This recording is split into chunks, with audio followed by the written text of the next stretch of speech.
I have many female patients, those or the young ladies for typically, जो साथ में साइक्लोपाम का टैबलेट रखती है अपने पर्स में, और फिर वो जॉब में जा रहे हैं, कॉलेज जा रहे हैं, when they are having periods, they are in severe pain in abdomen and something like that, and they are like eating painkillers every time.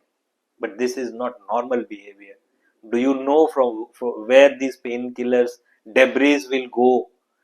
And over the period of time, one of my patient, he told that he was a CA by the way, and he just calculated daily के हिसाब से दो दो pain killer पिछले 10 साल से खा रहा है, 10-12 हजार गोलियां खाने के बाद क्या ही हाल रहेगा लीवर का, क्या ही हाल रहेगा किडनी का या दूसरे बॉडी ऑर्गन का। और फिर उस समय कुछ नई नई बीमारियां जब पैदा हो रही है, तो हम उन बीमारियों को ट्रीट करने के लिए या उनके पीछे हम वापस more burden of medicines we are giving on the kidney and the liver and the rest of the body parts.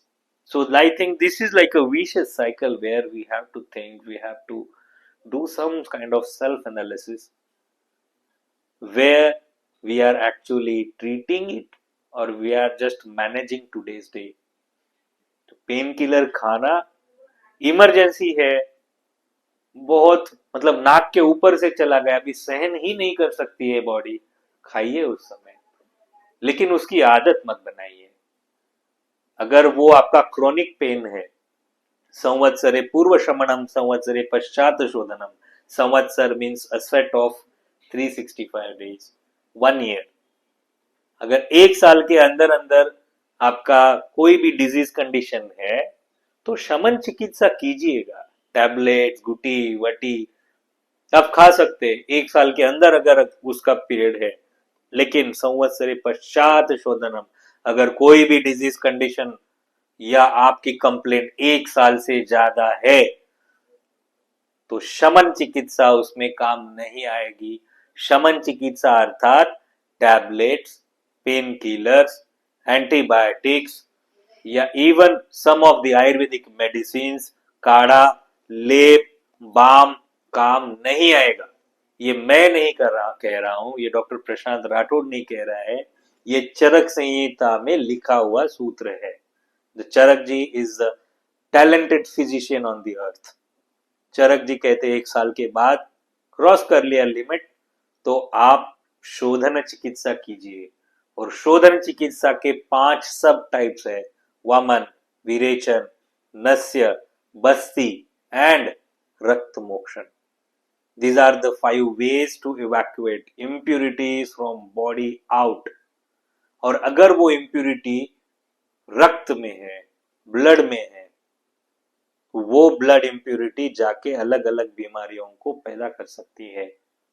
ऐसे समय में रक्त दुष्टि को निकालने के लिए रक्त मोक्षण ही करना पड़ेगा। There is no option, there is no alternative. अगर अपेंडिक्स किसी का बढ़ गया है और वो अंदर से हाथों में फूटने का चांसेस है, तो अपेंडिक्स को काट के सर्जन निकालेगा ही। There is no other option, right? Then people every time take Ayurveda as a granted कि भाई रक्त मोक्षण नहीं करेंगे, हमें तो डर लग रहा है, हम तो खून नहीं निकालेंगे, या we will not do leech therapy, it's scary. Is it really scary like a surgery? This is the time to recheck the thought process of ours, and this is the time to go back to the history or go back to again the first letter, first ABCD of the medical science, and that is nothing but the sutras are written in depth in Ayurveda. So definitely my today's topic is, can leech therapy replace painkillers? Yes, definitely. I'll say it will not just replace, it will give value addition. And I'm again narrating and concluding today's topic. अगर emergency है तो pain killer आप खा सकते हैं वो दिन पास करने के लिए, लेकिन अगर बहुत समय से आपको पेन किलर्स खाने का जरूरत पड़ रहा है, 7 दिन हो गए, 10 दिन, 15 दिन, 1 महीना, 2 महीना, 4 महीना, then boss, this is a red flag. You have to think something to treat it from the root, where leech therapy comes in picture by evacuating those impurities, by reducing the inflammation for the particular part and organ. Leech saliva helps by secreting 120 enzymes and proteins in the body locally to reduce it, to treat it from the root. That's it from my side, Dr. Prashant Rathod. Ancient Secret, India's #1 leech therapy hospital. Thank you.